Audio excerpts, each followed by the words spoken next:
حضور نے جب نبوت کا اعلان فرمایا تو اس وقت کیا چیز زور پر تھی اور کیا چیز عروج پر تھی؟ اس زمانے کے اندر فصاحت و بلاغت کا زور تھا. لوگوں کو اپنی عرب کو، شعراء کو اپنی بلاغت پر بڑا ناز تھا، اپنی شاعری پر بڑا ناز تھا، اپنے فصیح و بلیغ خطبوں پر بڑا ناز تھا، اور مقابلہ کرتے تھے ایک دوسرے سے. اللہ نے اپنے محبوب کو اسی ان کے فن کے اندر قرآن پاک کا معجزہ عطا فرما دیا. سبحان اللہ.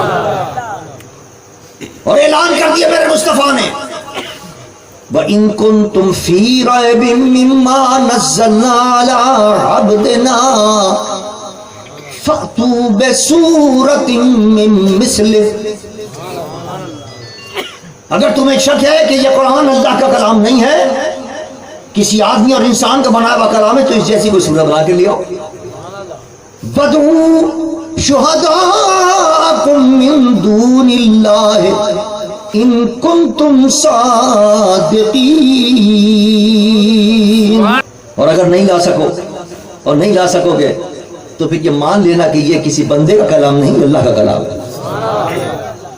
اور اکیلے نہیں، اپنے دوستوں کو بلا لو، قرآن کہتا ہے ساتھیوں کو بلا لو، سارے عرب کے فصیح اور بلیغ لوگوں کو جمع کر لو، شعراء کو جمع کر لو، بڑے بڑے قادر الکلام مخرروں کو جمع کر لو، محدثوں کو جمع کر لو، بڑے بڑے بولنے والوں کو جمع کر لو، اور ان سے کہو کہ قرآن کی ایک سورت بنا کے لے آئیں.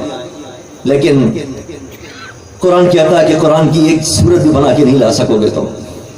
اور عالم یہ تھا، حدیث مبارک کے اندر آتا ہے کہ عرب کے اندر ایک میلہ لگتا تھا، خانہ کعبہ کے اوپر ہر ایک اپنا شعر لکھ کے لگا دیا کرتا تھا جو بڑا نامور شاعر ہوتا تھا. دوسرا شاعر آتا تھا، وہ اپنا شعر لگا دیا کرتا تھا اس کے مقابلے کے اندر، لوگ کہتے واقعی یہ بڑا شاعر ہے. تیسرا آتا تھا، وہ اس سے اچھا کوئی شعر لگاتا تھا.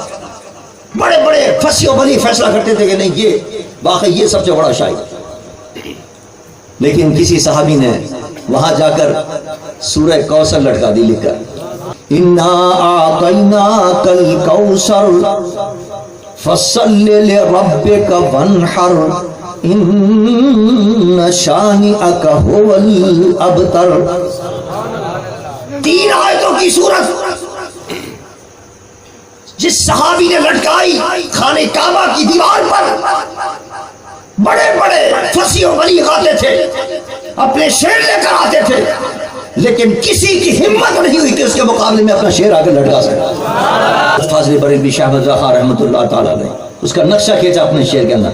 فرماتے ہیں تیرے آگے یوں ہیں دبے لچے فصحا عرب کے بڑے بڑے فصیح و بلیغ دبک کے بیٹھ گئے. اور کیا حال تھا ان کا قرآن سن کر؟ تیرے آگے یوں ہیں دبے لچے فصحا عرب کے بڑے. ارے کوئی جانے منہ میں زبان نہیں بلکہ جسم میں جان نہیں. قرآن کو سن کر بڑے بڑے فصیح و بلیغ عرب کے لوگوں کی عالم یہ ہوتا تھا، مدہوش ہو جاتے تھے، ساکت کھڑے ہو جاتے تھے.